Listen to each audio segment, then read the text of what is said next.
Great. Hi, I'm here again with Howard Bloom, and Howard is going to continue taking us on this fabulous journey of his life. And now let's talk Michael Jackson. Okay, to understand the importance of Michael Jackson in my life, meeting Michael Jackson was more important than meeting any other human being that I have ever met, despite the fact that I've worked with Buzz Aldrin and, oh God, what is his name? Newt Gingrich and all kinds of really astonishing people. By the way, I disagree with Newt Gingrich about everything. Nonetheless, we've managed to work together. Michael was just all of these people, Prince and Bette Midler and Billy Joel. They're way up there on the normal curve. Michael Jackson is outside the box entirely. Wow.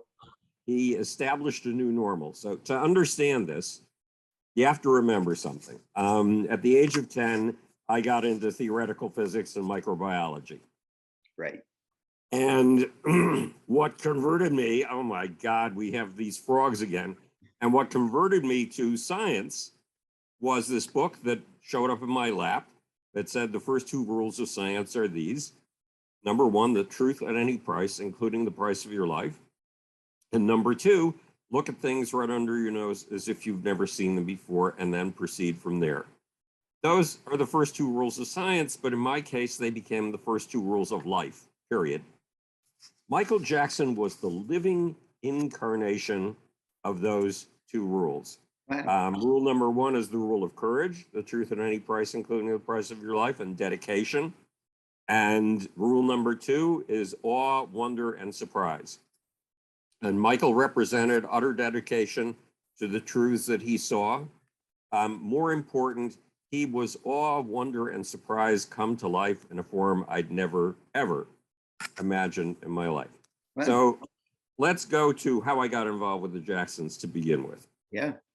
The Jacksons were planning their victory tour. It was going to be their first tour in years, with all the brothers together, including Michael. After Michael had just sold 36 million copies of a record and outdone the Beatles and the Beatles and Elvis Presley combined, and was the biggest phenomenon in the business.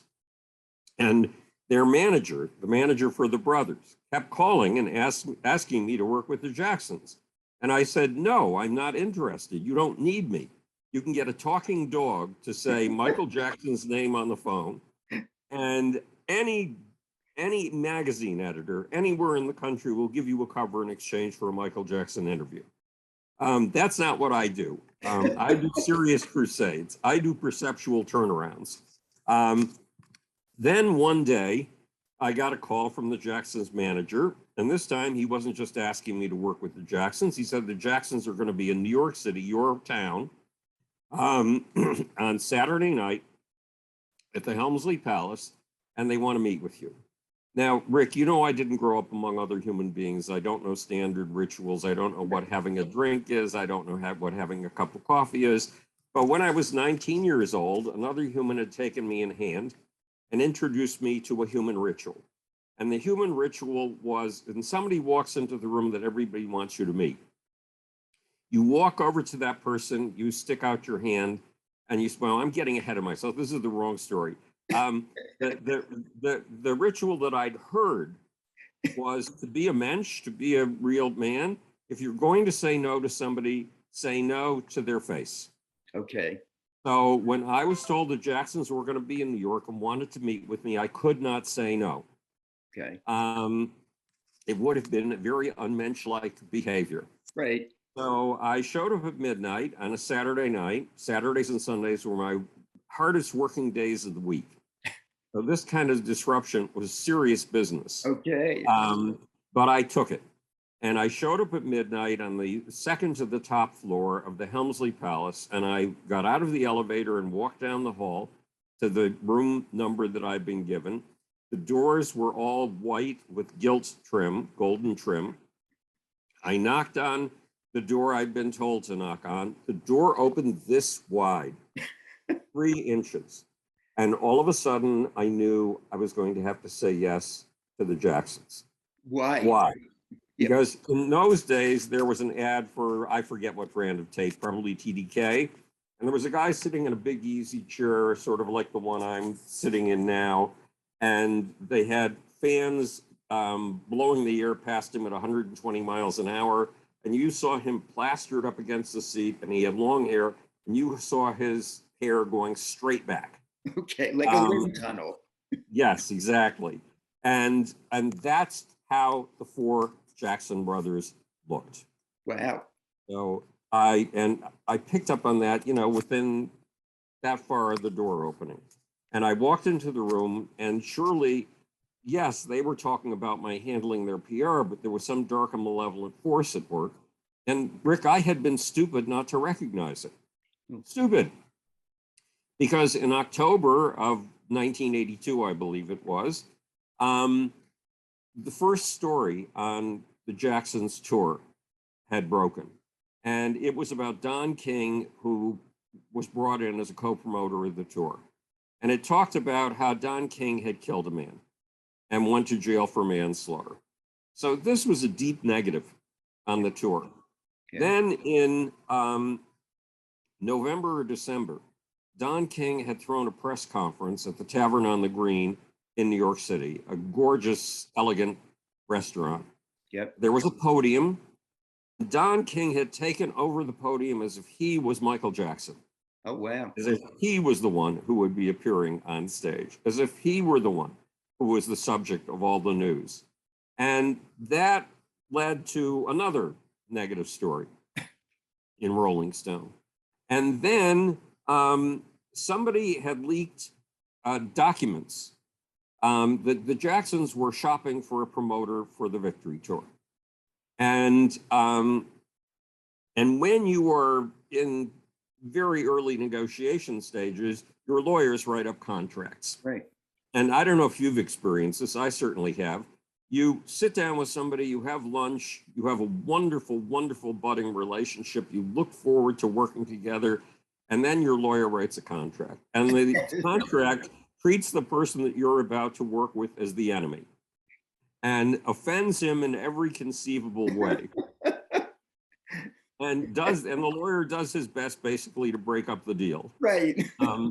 So you have to go through the contract line by line by line, demanding changes. Right. And I had sat with the Jacksons while they went through their contracts line by line by line, making changes.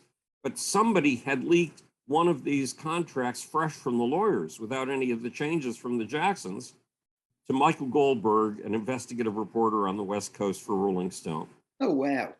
And they had leaked this contract with a backstory. And the backstory was the Jacksons are desperate for money. They're not making the kind of money they made when they were the Jackson 5 anymore.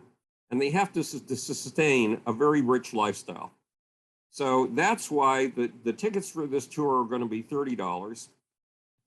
Average tickets were $12.50. Okay. Why were they going to be $30? So that the Jacksons could act as vampires. Okay. Could suck the blood and money from Michael Jackson's fans before it was all over for them.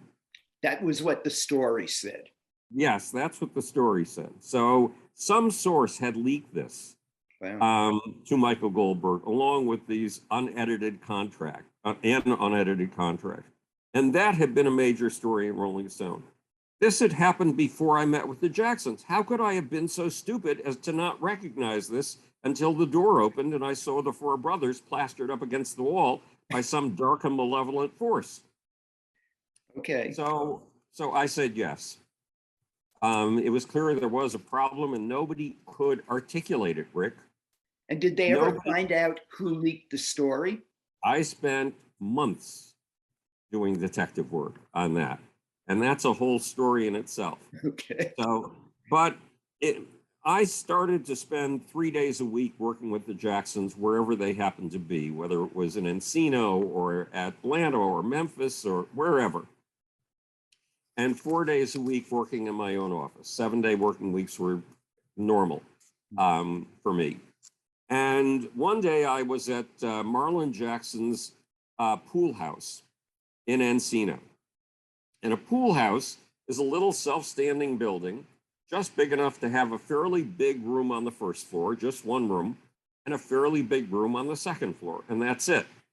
And on the first floor room, the room was lined with video arcade games. Well, no normal human could afford even one video arcade game, much less a whole wall of them. And in the center of the room was a billiard table. And the Jacksons and I were standing at the billiard table. They always put me, Rick, at the very center. So they flanked me on either side. Okay. And I was trying to explain to them that you try to put on the most astonishing stage show anybody has ever seen. So your t-shirts have to be the most astonishing anyone has ever seen. Your tour jackets have to be the most astonishing anyone has ever seen.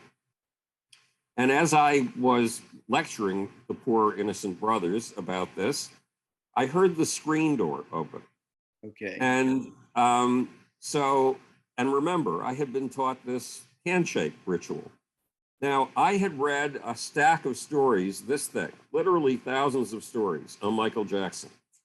And every single one of them said that Michael is a bubble baby.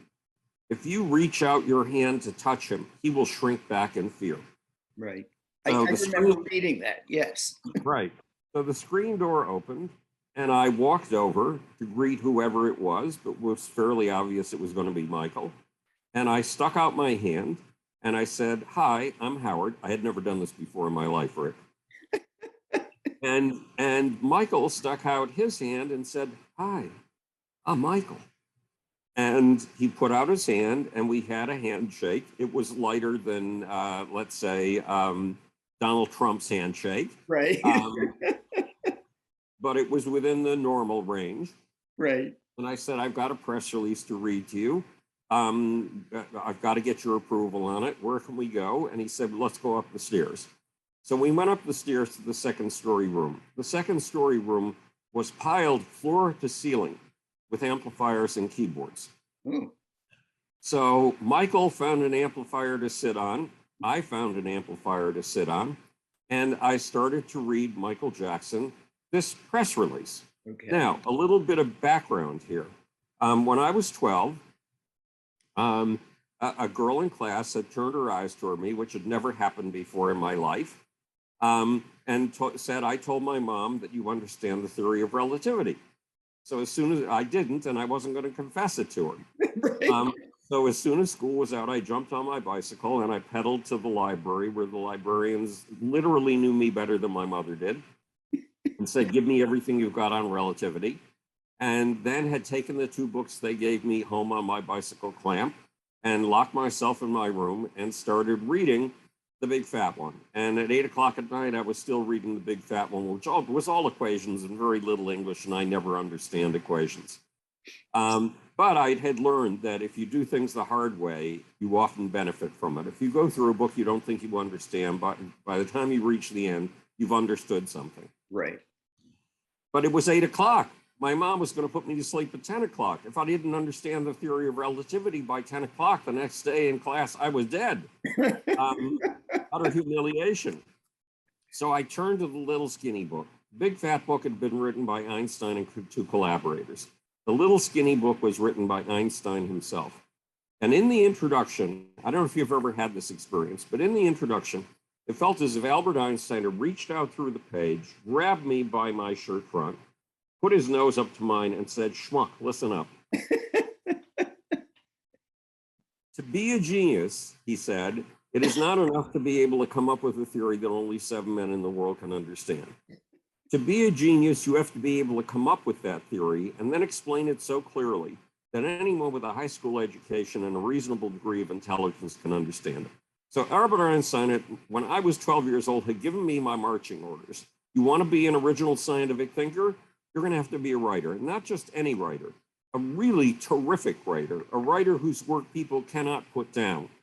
Okay. So that was my marching orders.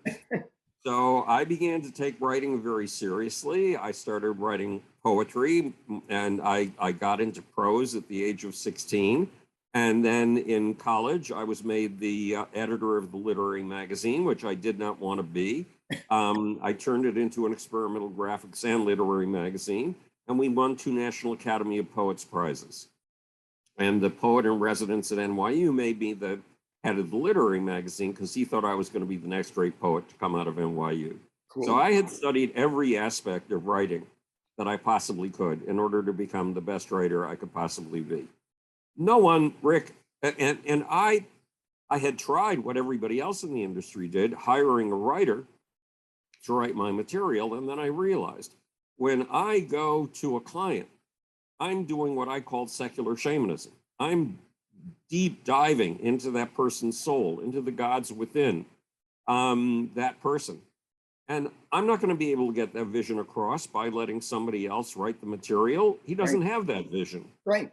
So if I'm going to get that vision across, and if my account executives are going to know what they're working with and the tools are going to work for them, tools being press releases and bios, I'm going to have to write those things myself, even though I'm the head of the biggest PR firm in the music industry right now. So I wrote all these things myself. And I started to read Michael Jackson, the press release. And Michael went, when I got to the end of the first two sentences, he went, oh, and he slumped in his a bit. And then I got to the next two sentences and he went, oh, and oh, and oh. And when I reached the end of the press release, Michael said, man, that's beautiful. Did you write that? Well, I had, and Rick, no one I'd ever worked with had seen the art that went into this craft of press release writing. Got it. All of those years of studying writing from every angle that I could. No one had ever seen it, and no one would ever see it again. Yes, there will be a full page review of one of my books, Global Brain, in the Washington Post, and it would say that my writing was beautiful, but nothing quite like Michael's absolute melting to the work would ever take place again. And then we went downstairs because there was a meeting with the art director from CBS about who would do the cover for the Jackson's Victory Tour album. And in came the art director, and she was carrying 5 of the largest portfolios you've ever seen. They were hand-carved cherry wood, hand-carved leather. And I had, the way I had gotten into popular culture, a field where I knew nothing, was by founding a commercial art studio. Okay. So I knew all of these artists, I knew their reputations. They were the gods of the field. And she slid the first portfolio across the table. It was by a guy named Michael Whalen, whose work is beyond incredible, just astonishing. And so Michael and I are standing shoulder to shoulder. Michael's left shoulder is up against my right shoulder. Michael's left elbow is up against my right elbow. Michael's left knee is up against my right knee, and the brothers are standing on either side of us, flanking us and pushing us together so that I can really feel Michael's body next to mine. And Michael starts to open the first portfolio, and he gets a square inch into the first page, and his knees begin to buckle again. And he goes, oh. And as he opens the page, oh, oh, oh, oh. And Michael's body language is being conveyed to me by his elbow, his knee, shoulder up against mine, and I can feel it too. And it's the first time I've ever seen anyone in my life have an aesthetic orgasm. Wow. And it's the last time I would ever see that. Why? Because Michael had a quality of awe and wonder beyond anything I had ever imagined in my life. Wow. And, you know, I'd been after, since the age of 14 or something like that, the goal of William Blake, to see the infinite in the tiniest of things. And here I was seeing Michael, seeing the infinite in just 1 inch. Wow. Of this illustration. Michael was seeing more in that inch than the artist had seen in the whole piece. And this was a brilliant fucking artist. It was an absolute astonishment. So that's rule number 2 of science. Look at things right under your nose as if you've never seen them before. Yep. Michael knew he had this remarkable quality of awe, wonder, surprise, and joy. And he felt that God had given it to him, and as a consequence, it was his obligation to give it to his kids. Okay. And So that's rule number 2 of science: come alive in a Right. human being in a way I'd never imagined in my life. Then one day it was 4 o'clock in the afternoon. I was sitting in my office at 55th Street and Lexington Avenue, a 2-story office with a circular staircase. And I got a call. Now I used to keep a little 1999 nylon knapsack behind my desk, and it had a spare TRS 1000 or 100 or whatever it was computer, the first laptop computer, Right. I a remember. spare shirt, and a razor blade. Because I would get phone calls like the one I was getting now. And the phone caller on the other end said, "You've got to be out here by 11 o'clock tonight. Michael is canceling his tour. You're the only one he will listen to." Really? So I got my little red knapsack and I told my receptionist to get me a flight to LA and to get me a car service. And I ran down and jumped into the car and headed for LA. And when I got to LA that night, I went to the address that I'd been given, and it was a weird address because it was the middle of a studio lot. Really? And a studio lot at 11 o'clock at night is a dark and deserted place. Yes, it is. And it's filled with these aircraft hangar-sized buildings. Those are the studios. Yeah. And when they're all empty and dark, it is spooky. It is lonelier than loneliness can possibly be. I believe that. It is cold and rejecting. So I went to the studio that I've been told to go to, and I stepped inside, and there were the Jacksons rehearsing on a 110-foot stage. Now, to get an idea of what a 110-foot stage is, let's go to ZZ Top. When ZZ Top planned an extraordinary extravaganza to take Texas culture to the world, Right. they had a giant stage built in the shape of the state of Texas, Right. tilted at an angle, so no matter where you were in the audience, you could see that the stage was shaped like the state of Texas. That gigantic stage was 75 feet wide. Jackson's was 40% bigger, 110 feet wide. It's big. Yeah. So I sat on one of the audience chairs and waited till they finished their rehearsal. And then we all filed out to a dressing trailer. And for those who've never seen a dressing trailer is a big van, roughly like a school bus, the size of a school bus, that's been turned into a portable dressing room. It has your clothes, it has places for you to change, all of that stuff. Right. So the Jacksons and I filed out to this dark dressing trailer, and the dressing trailer had 2 banquettes of plastic maroon seats, one opposite the door and one near the door, and then a little catty corner bench, only big enough for 2 or 3 people nearest the door, and that was the throne. So Michael took the throne. I, again, was at his left-hand side, and the brothers flanked us. And Michael explained why he was canceling the tour. And he was canceling the tour because his brother Jackie had come down with a bone chip in his knee, which I knew well because I'd flown out to LA for his brother Jackie's surgery, so that we could do a press conference on his surgery. And it was predicted that Jackie would heal in roughly 4 weeks. Well, now it was something like 6 weeks and Jackie hadn't healed.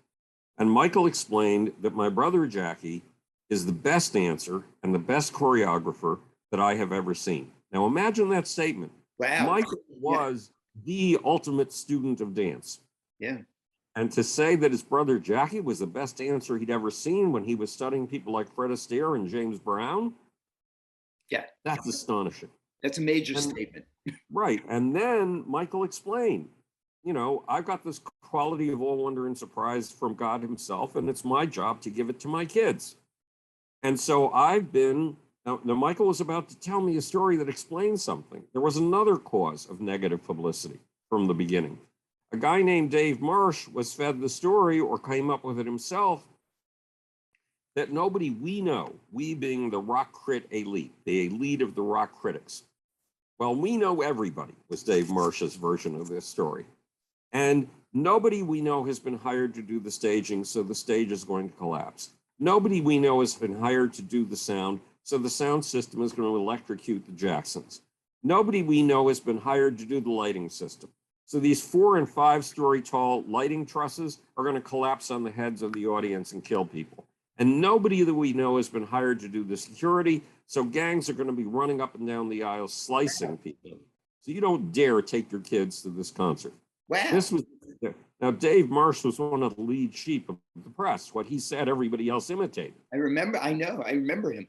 Right. And now Michael, face to face with Michael in this dressing trailer, Michael explained why the tour was vulnerable to attacks of this kind. Michael again explained the quality of awe, wonder, and surprise that he owed his audience. And he said, a year ago, I went out and hired the best staging people, the best sound people, the best lighting people, and the best magicians. Okay. And I made them sign an NDA, a non-disclosure agreement, an agreement to be secret about this, so that when my audience would see my tour for the first time, it would totally surprise them. They would have no hint of what was coming. Got it. And if I can't take my brother Jackie, I'm not going to reach that quality of awe, wonder, and surprise, Michael, in essence, said. And I said, Michael, everything you've said makes sense, but something else you got to realize, Rick. So I'm sitting there and Michael is telling me about his obligation to his kids and how it fits into the situation of the moment and why he's postponing his tour until his brother Jackie is better.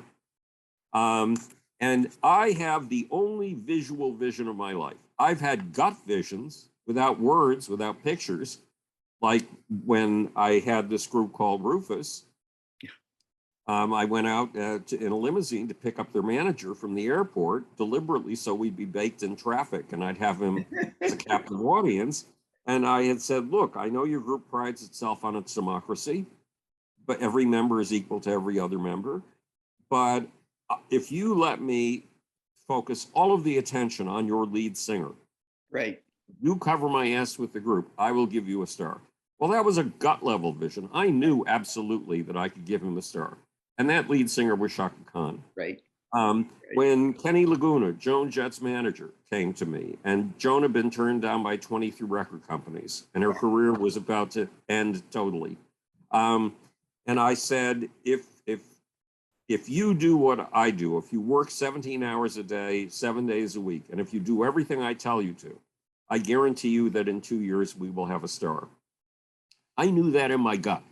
Right. That was not a visual vision. Right. But when I was sitting across from Michael, and Michael was explaining his obligation of awe, wonder, and surprise to his kids, I had a visual vision. Michael's ribs became golden gates. Wow. And I saw those golden gates swing open. And I saw 10,000 kids in Michael Jackson's chest. It was a startling experience. Had to be. And then so Michael was explaining to me a vivid and crucial reality, but I had to explain to him an equally vivid and crucial reality. The press has been attacking your tour nonstop since October.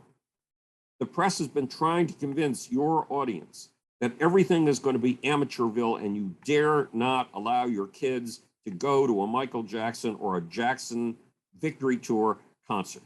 Right. And if you postpone your tour, you're going to be validating that vision that this tour is totally amateur. Right. So you have to go out on tour. Whether Jackie is ready to go out with you or not, or your kids are not going to show up for these shows you've been working on for a year. And it was like two prophets going up against each other, because Michael was speaking from a deep truth from the gods inside of him. And I was speaking from a deep truth from the gods inside of me.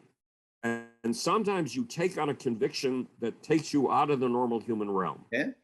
And Michael was taking us out of the normal human realm, and I had to take him out of the human realm to see what the implications would be if he postponed his tour.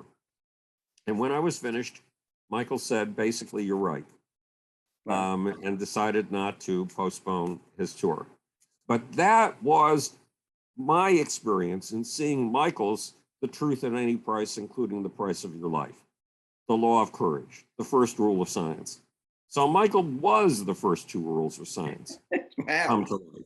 And my job was to find out who had been leaking these negative stories. And it had to be somebody who knew how the press works.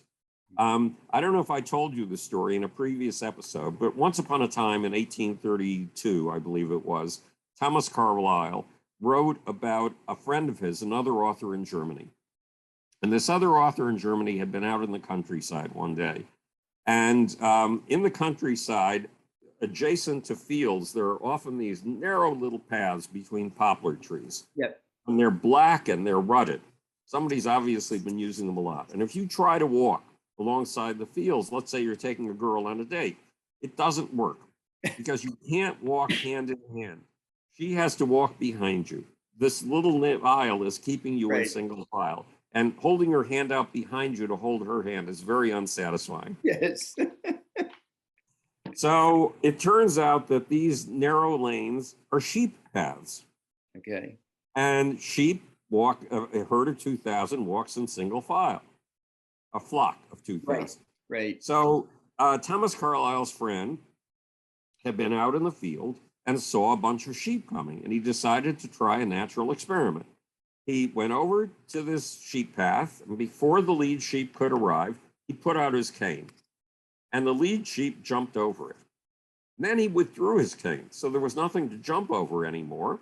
Right. And all 1,999 other sheep jumped in exactly the same place, even though there was nothing to jump over anymore. Really? They simply acted like the lead sheep. And the press operates that way. The press has its lead sheep. And what they say, everybody else repeats. And that had been the curse of the Jackson tour. Now, somebody, the one person leaking these documents, knew this fact about the press and had contacts with the lead sheep. And had the documents. Yes, and had access to the documents. Well, there was only one person that I could think of who fit this bill. There was a brilliant publicist in the 20th century named Lee Salters. He was absolutely phenomenal, and he understood aspects of the press like this, like nobody else in the business except possibly me.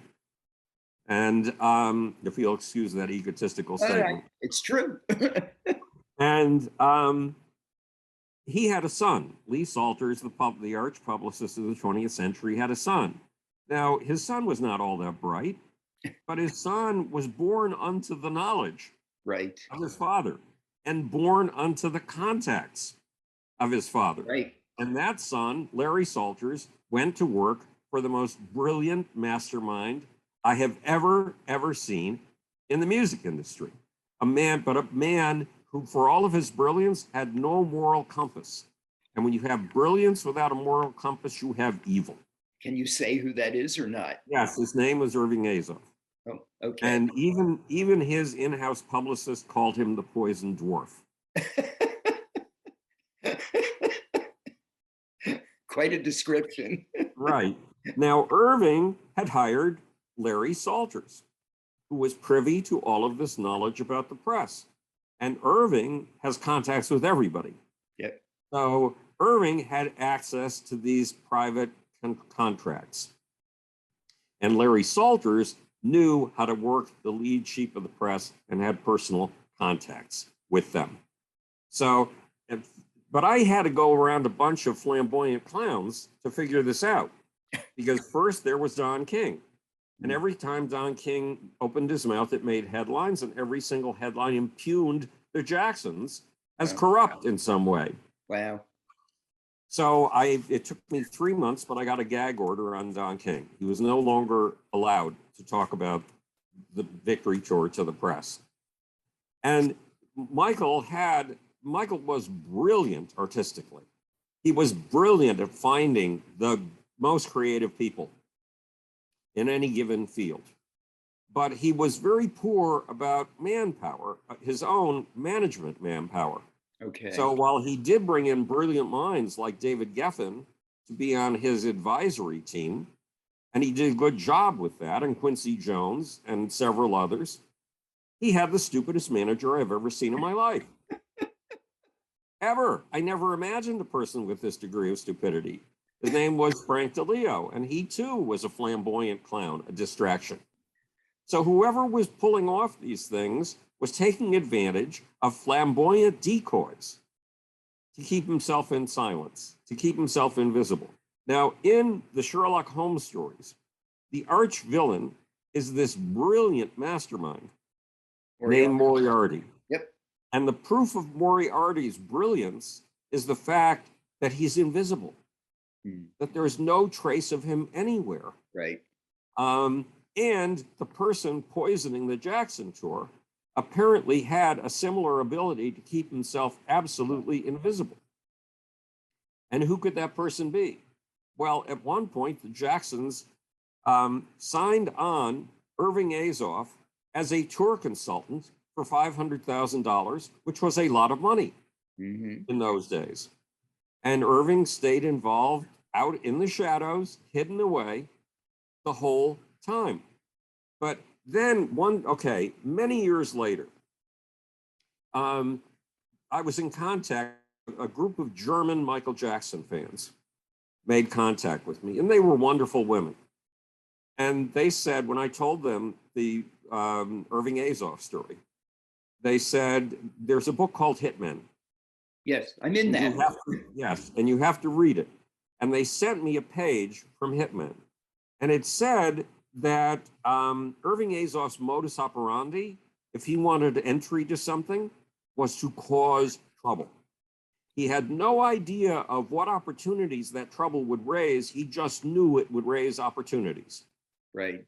And he apparently did that with the Jackson tour. He apparently was the source of the leaks. Wow. He apparently, I don't know if he was the source of that first story about Don King being a murderer, but he was definitely, almost definitely, 99% sure, the source of the story that was based on a contract and a phony narrative.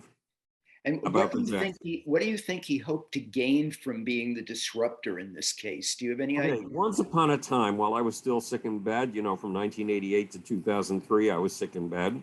Yes. And I became online friends with Priscilla Presley's not quite husband, common law husband, the father of her 19-year-old son at the time. And he sent me an email and said, I'm coming into New York, can I meet with you? Well, yeah, if you can come to my bedroom. Right. He came to my bedroom and I ran this Walter 𝐬𝐿𝐫𝐿 mystery past him. And I said, what could Walter have wanted? No, you mean Azoff. I mean, Irving Azoff. Yeah, and what could Irving have wanted? And he said, it's very simple, access to the Beatles catalog, publishing catalog. No one else but Michael Jackson could get Paul McCartney's approval. Yeah. To buy that catalog. Yeah. And Irving was all about accumulating power and accumulating wealth. And the Beatles publishing catalog was the epitome of both power and wealth. Yeah. So there was a story. It's very complicated. I probably got the details wrong. But Irving was bankrolling this brilliant publishing executive, two brilliant publishing executives, who were about to fly to England to finalize a deal to buy the Beatles catalog with Irving's money, with the money from Universal, which Irving was head of the Universal's record company at the time. And then Irving got a call from Michael Jackson's attorney. And Michael Jackson's attorney said, Irving, don't do this. Let Michael buy the catalog. And in all of the stories about this, there is no indication of what quid pro quo was involved. Now, Michael's attorney got something like 5% of this deal. And this is a deal whose proceeds would go on for decades.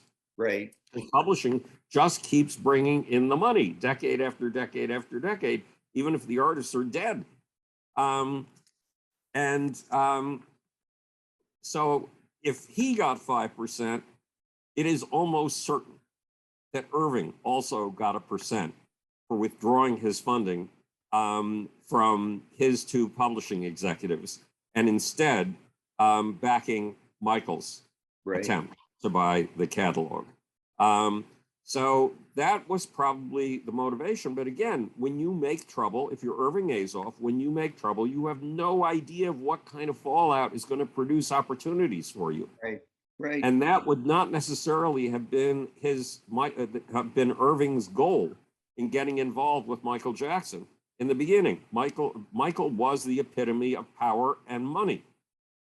Irving wants to be in control of any source of power and money. And Michael was it. The goal of achieving possession of the Beatles catalog probably came to Irving later, not in the very beginning. Right. One way or the other, there was, when I walked into that room at the Helmsley Palace and saw the brothers plastered up against the wall when the door opened a crack, yes, there was a dark, malevolent force. And yes, there was a crusade. I take on crusades. I don't do easy things. And there was a crusade. It was a crusade to save Michael Jackson's soul from this malevolent force named Irving Azoff, this brilliant man with no moral compass whatsoever. And just how far does the lack of a moral compass go with Irving? Michael died on my birthday in something like 2000, I'm not sure what year it was, roughly 10 years ago. Right. A real shock to me, a huge loss, I believe, to me, but not a huge loss to Irving's team. Because a year after Michael's death, the lawyer for Michael Jackson had a press conference and bragged that since Michael's death, he had doubled the value of Michael Jackson's estate. Does that show any concern for Michael's life? No. No. None. Absolutely none. No. None. And that's Irving's kind of involvement. That's the mark of Irving Azoff. Okay. No moral compass, no compassion, no empathy. Wow. Let me ask you a question. You mentioned, about Don King and Frank DeLeo. Why did Michael allow himself to be surrounded by people like that? Was it naivete, or was it just his goodliness that he didn't see bad in people? And I'm not saying that I know that they were bad. I didn't know either of them personally by reputation. But why did he allow himself to be surrounded by people like that if the way you're describing them is how they were? Well, first, Don King. When the Jacksons decided to get back together for this reunion tour, the Victory Tour, they wanted their father involved. After all, their father had built their career for them. Right. But when their father was building their career, no bank would bankroll talent in the music industry. Right. The only bank that would bankroll talent was the mafia. Okay. So to get the funding that he needed to launch the Jacksons, Michael's father, like all black acts, had to go to the mafia. Now, Michael's father, there was a big party, and Michael's father was there, and his cohort was there, and the brothers wanted me to meet their father. And I went over to shake their father's hand, and I had another visual vision, which I'd forgotten about. I saw the fires of hell in his eyes. Really?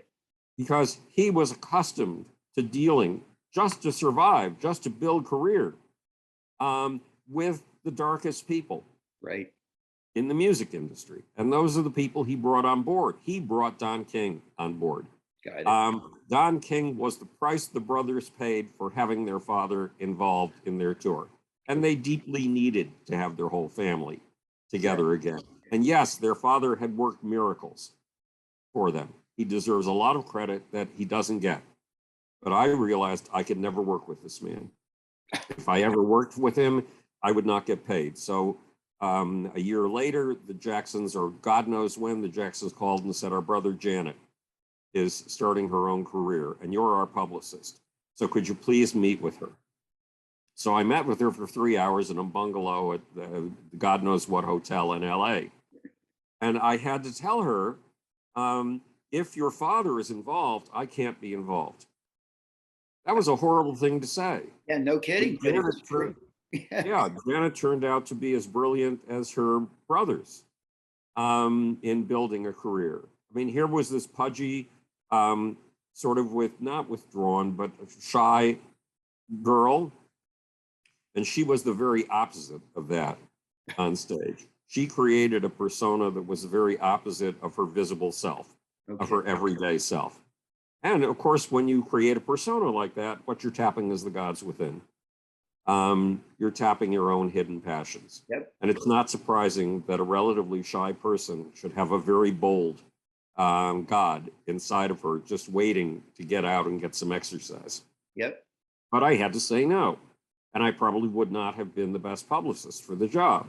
So in Michael's case, it was family loyalty that brought on Don King. And with Frank DeLeo had been the head of promotion for Epic Records when Michael had sold 36 million albums. And you know, everybody claims that a failure was somebody else's fault, but everybody claims that any kind of victory was their direct responsibility. They were responsible for it. Right. So Frank DeLeo was convinced that he was the one who made Michael Jackson happen. And Michael listened to, if you'll excuse the phrase, Frank DeLeo's line of bullshit. And he believed that Frank DeLeo was brilliant and able to, now Frank DeLeo was loyal as hell. There was no question about that. But Frank DeLeo was dumb as shit. So all the things that you've hypothesized, naivete, seeing the good in everyone, all these things helped a person like Irving Azoff surround Michael Jackson with fools. Okay. And there was a lesson I had learned from Peter Frampton. And I was trying to see whether it was true of Michael Jackson as well. Peter Frampton told me, he had a manager who both of us knew in those days. And his name is escaping me. But he was this, when I went over to his office for the first time, he said, man, you know, the best pizza in the world is from Frankie's on 34th Street. Want me to send my Rolls Royce down to get you a slice? So this was a wonderful, generous human being, but also a dark human being. Okay. So when Peter Frampton had held the record for the highest number of albums sold before Michael Jackson. And when Peter Frampton was reaching toward his peak, his manager had come to him and said, you know, that road manager that you've had for years now, and he's like a member of your family and you trust him with everything. He was good when you were going gold. He was good when you were going platinum. Now you're going multi-platinum, and he just can't cut it anymore.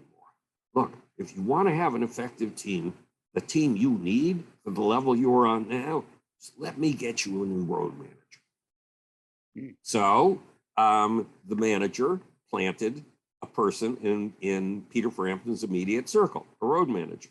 Then a couple of months later, the manager came again and said, you know that lawyer you've been working with? And it's the same routine. He was good enough for you when you were gold and platinum, but now you're multi-platinum.